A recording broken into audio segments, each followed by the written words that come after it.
এলএসিতে লাগাতার চীনা উস্কানি নিয়ে পেজ ওয়ানে ব্রেকের পর ফিরে এলাম। আপনাদের জানাই গত 20 দিনে 3 বার গুলি চলেছে এলএসি ধরে, এলএসি পুরো অঞ্চলটাতে, এবং এখানেই শেষ নয়, চীনা উস্কানি অরুণাচলের সীমান্তেও। একদমই তাই। আর ভারতীয় সেনার পক্ষ থেকে কিন্তু জোরদার বাধা দেওয়ার চেষ্টাও চলছে।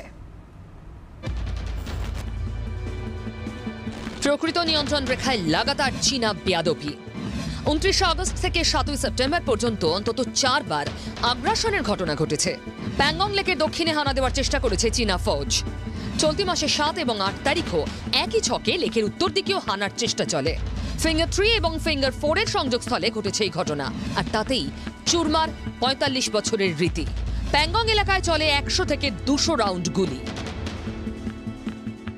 Violence on part of China, what was witnessed in Galwan, is contrary to all agreements passed, and even deployment of mega troops by the Chinese are in contravention to past agreements. Pangong লেকের দক্ষিণে Chushul sub সেক্টরে দুপক্ষের সেনার মধ্যে ব্যবধান 300 মিটারেরও কম। Finger 4-এ এখনও চীনা বাহিনী বসে রয়েছে। ফিঙ্গার 4 থেকে ফিঙ্গার 8 ভারতীয় ভূখণ্ডের অন্তর্গত। তা সত্ত্বেও দীর্ঘদিন ধরেই চীনা সেনা এই 4টি ফিঙ্গার পয়েন্ট দখল করে রেখেছে। আর যেখানে গুলি চলেছে সেখানে দুপক্ষের সেনার মধ্যে দূরত্ব মাত্র 500 মিটার। 7 সেপ্টেম্বরের ঘটনা নিয়ে পরস্পরের বিরুদ্ধে আঙুল তুলে বিবৃতি দিয়েছে নয়াদিল্লি ও বেইজিং। এখানেই শেষ নয়, ভারতকে চাপে রাখার নিত্য নতুন কৌশল বের করছে চীন। অরুণাচলের কাছেও সেনা বাড়াচ্ছে পিএলএ। প্রকৃত নিয়ন্ত্রণ রেখা থেকে 20 কিলোমিটার দূরে এয়ার স্ট্রিপ ও পাকাপোক্ত ইমারত তৈরি করেছে চীন। উচ্চ অবস্থান দখল করতেই এই ফন্দি ফিকির বলে মনে করা হচ্ছে। चाइना ने कहीं से भी हमारे सीमाओं के अंदर ट्रांसग्रेस करने की कोशिश करी या कहीं पर भी फिर से उसी प्रकार की दादागिरी करने की कोशिश करी तो पक्का हम उसका जवाब देंगे, और जवाब बहुत तगड़े तौर पे देंगे। এর আগে ভুটান সীমান্তেও সেনা জমায়েত বাড়িয়েছে চীন। গড়ে তোলা হয়েছে সামরিক পরিকাঠামো, হেলিপ্যাড। ইতিমধ্যেই থিম্পুকে চোখ রাঙানিও দেওয়া শুরু করেছে বেইজিং। লক্ষ্য একটাই, পরোক্ষে ভারতকে চাপে রাখা। ব্যুরো রিপোর্ট, জি 24 ঘন্টা। প্যাংগংয়ে বারবার চীনা বাহিনীর অনুপ্রবেশের চেষ্টা মানলেন রাজনাথ। স্বরাষ্ট্র মন্ত্রক অবশ্য বলছে কোনো অনুপ্রবেশই হয়নি, আর সেখানেই চেপে ধরেছেন বিরোধীরা। বারবার অবস্থান বদল কেন? টুইটে তোপ রাহুলের। কাল রাজ্যসভায় বিবৃতি দেবেন প্রতিরক্ষা মন্ত্রী। चीन की तरफ से 29 और 30 अगस्त की रात को प्रोवोकेटिव सैनिक कार्रवाई की गई, जो पैंगोंग लेक के साउथ बैंक एरिया में स्टेटस को बदलने का प्रयास था। আর বুধবার স্বরাষ্ট্রমন্ত্রক জানিয়েছে লাদাখে অনুপ্রবেশের কোনো ঘটনাই ঘটেনি। এখানেই সুর চড়িয়েছেন রাহুল গান্ধী। ঘটনাক্রমটা বুঝুন। প্রধানমন্ত্রী বলছেন কেউ সীমান্ত অতিক্রম করেনি। তারপরেই চীনের ব্যাংক থেকে বড় অঙ্কের ঋণ নিচ্ছেন। এরপরই প্রতিরক্ষা মন্ত্রী বলছেন চীন আমাদের ভূখণ্ড দখল করেছে। এখন স্বরাষ্ট্রমন্ত্রকের প্রতিমন্ত্রী বলছেন কোনো অনুপ্রবেশ ঘটেনি। মোদী সরকার ভারতীয় বাহিনীর সঙ্গে নাকি চীনের সঙ্গে? মোদীজি, আপনি এত ভীত কেন? सोनिया राहुल अनुपस्थित। लोकसभाয় সুর চড়ালেন অধীর। हमारा नेशनल सिक्योरिटी कहाँ जाए? हमारा नेशनल सिक्योरिटी तार तार हो रहे हैं। নিয়ন্ত্রণ রেখায় উত্তেজনার আবহেই গত বৃহস্পতিবার মস্কোয় হয় ভারত চীন বিদেশমন্ত্রী পর্যায়ের বৈঠক। সীমান্তে উত্তেজনা প্রশমনে দ্রুত সেনা সরানো সহ 5টি বিষয়ে একমত হয় দুদেশ।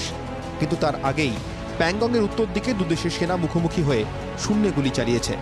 আর এই পরিস্থিতিতেই কড়া বার্তা এলো সেনার নর্দার্ন কমান্ড থেকে।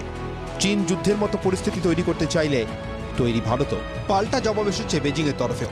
শীতে লড়াই করার মতো পরিকাঠামো কোথায় ভারতীয় সেনার, বলছে পিএলএ। ব্যুরো রিপোর্ট, জি 24 ঘন্টা।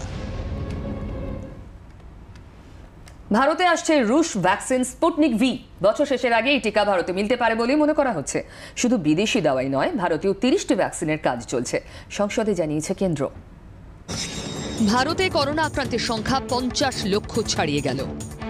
গত 10 দিনে কোভিড আক্রান্ত হয়েছেন 11 লাখ মানুষ। বাড়তে থাকা উদ্বেগের মধ্যেই আশার আলো দেখাচ্ছে রুশ vaccine Sputnik V. Sputnik V এর 10 কোটি ডোজ ভারতে পাঠাবে রাশিয়া। ভারতীয় সংস্থা ডক্টর রেড্ডিজ ল্যাবরেটরিজের সঙ্গে ভারতে বাণিজ্যিক চুক্তি করেছে রাশিয়ান ডিরেক্ট ইনভেস্টমেন্ট ফান্ড। এর ফলে বছর শেষেই রুশ ভ্যাকসিন ভারতে পাওয়া যাবে বলে মনে করছেন বিশেষজ্ঞরা। যদিও রুশ ভ্যাকসিন হাতে আসার আগে ড্রাগ কন্ট্রোলার জেনারেল অফ ইন্ডিয়ার ছাড়পত্র নিতে হবে। ভ্যাকসিনের 3য় দফার হিউম্যান ট্রায়ালও করতে হবে। সেই অগ্নি পরীক্ষায় পাশ করার পরেই ভারতে রুশ ভ্যাকসিন আসা সম্ভব।